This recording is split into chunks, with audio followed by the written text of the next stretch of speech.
अमीन कुरैशी के सामने इस राज में बात करें और कानून की एक्टिंग। गिरबान छोड़। ऐसा नहीं कर सकती तोफा, ये मैंने बहुत पैसा है मेरे पास, पैसा लो और जाओ। हेलो फ्रेंड, अमीन कुरैशी का सब कुछ इससे छिन चुका है। इसकी हालत बहुत ख़राब हो चुकी है।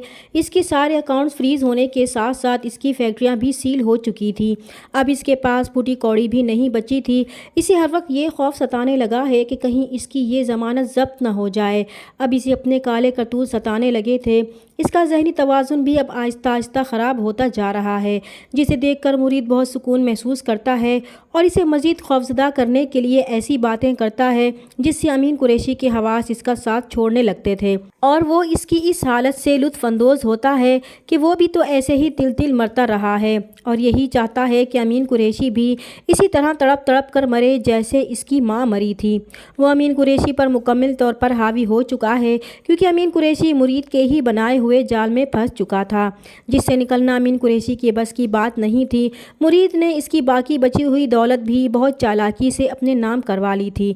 इसने मुस्तफ़ा से डील कर ली थी कि अमीन कुरैशी को सिर्फ वही मारेगा। इसने मुस्तफ़ा का हुलिया ही चेंज कर दिया था और इसे एक बहुत बड़ी रकम भी दी थी कि वो इससे अपनी ज़िंदगी आराम से गुजार सकता है और मलाइका को वो जो सज़ा देना चाहता है वो इसमें रुकावट नहीं बनेगा। और मुस्तफ़ा जिसने मलाइका से सच्ची मोहब्बत की थी, लेकिन वो औरत तो इसकी मोहब्बत का मजाक बनाकर इसे धोखा देती रही थी और पैसे की पुजारन निकली थी जिसे अपनी इज़्ज़त की भी परवाह नहीं थी।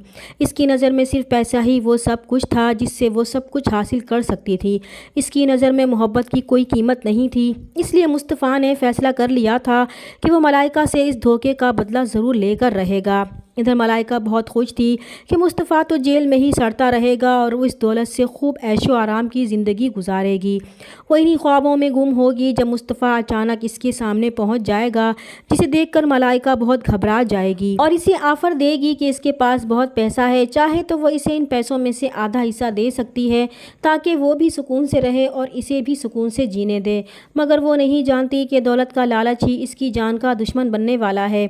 इसलिए मुस्तफ़ा ने अब मलाइका को सज़ा देने का फ़ैसला कर ही लिया था और बहुत जल्द वो इसे इसके अंजाम तक पहुंचाने वाला था। इधर अमीन कुरैशी को ये मालूम हो जाएगा कि इसकी बर्बादी के पीछे मुरीद का ही हाथ है। इसी ने ही इसके ख़िलाफ़ सारे सबूत पुलिस को दिए थे और अब मुरीद भी अमीन कुरैशी से डरने के बजाय इसे बता देगा कि ये सब कुछ इसके साथ इसलिए हो रहा है क्योंकि वो चाहता है कि वो सिसक सिसक कर मरे। वो आज भी अपनी माँ की चीखों को नहीं भूला था, जिसकी वजह से वो कई सालों से चैन की नींद नहीं सो सका था। और अमीन कुरैशी मुरीद का ये रूप देखकर गुस्से से भड़क उठेगा कि नमक हराम वो इससे इस अंदाज में बात करेगा।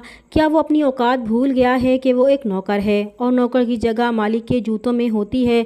फिर वो गुस्से से मुरीद का गिरेबान पकड़ लेगा तो मुरीद भी इसे गुस्से में जवाब देगा कि वो इसका गिरेबान छोड़ दे, क्योंकि अब वो कमज़ोर बन चुका है और इसका मुकाबला नहीं कर सकता, क्योंकि जिस दौलत का इसे नशा था वो अब इसके पास नहीं रही थी। और फिर वो इसे अपने हाथों से अमीन कुरैशी को पुलिस के हवाले कर देगा। दूसरी तरफ अस्मा मुरीद के संदूक को चेक करेगी तो इसमें से मुरीद की वो डायरी निकलेगी जिसमें मुरीद अपनी सारी बातें और राज लिखता था, जिसे पढ़कर अस्मा को यकीन नहीं आएगा कि इसके बाप के करतूत ऐसे थे। इसकी माँ सच कहती थी कि वो अपने बाप का किया भुगत रही थी। इसे मालूम हो जाएगा कि मुरीद की माँ के साथ ज़्यादती करके मारने वाला इसका अपना ही बाप है। अस्मा पर मज़ीद ये इंकशाफ भी होगा कि इसे अगवा करवाने वाला मुस्तफ़ा ही था, क्योंकि इसकी बीवी को इससे छीनने वाला इसका बाप ही था। इसलिए वो अमीन कुरैशी के पास जाएगी कि जिस पर किरदारी के ताने देकर उन्होंने इसकी शादी मुरीद से की थी कि वो इस जैसी औलाद की शक्ल भी नहीं देखना चाहते जिसकी वजह से माशरे में इनकी बदनामी हो। तो अब इनका अपने बारे में क्या ख्याल है? जिस बदकिरदारी के ताने वो इसे देते रहे असल में वो खुद बदकिरदार थे और आज वो इन्हीं का किया भुगत रही थी। इसने जो ज़िल्लत और रुसवाई सही थी इसकी वजह भी वही थे। इसलिए वो इन्हें कभी माफ़ नहीं करेगी, क्योंकि उनकी वजह से अपना सर उठाकर जीने के काबिल भी नहीं रही थी। तो अमीन कुरैशी अस्मा से माफ़ी मांगेगा कि वो इसे माफ़ कर दे। अब देखना यह है कि क्या अस्मा मुरीद की सच्चाई जानने के बाद इसके साथ रहेगी या नहीं। दूसरी तरफ अरसल भी ये कहानी जान जाएगा कि इसके मामू ने मुरीद की माँ को ज़्यादती करके मार डाला था, तो इसे भी मुरीद से हमदर्दी होने लगेगी। चैनल पर नए हैं तो प्लीज़ चैनल को सब्सक्राइब कर दें। मिलते हैं नेक्स्ट वीडियो में, तब तक के लिए अल्लाह हाफिज़।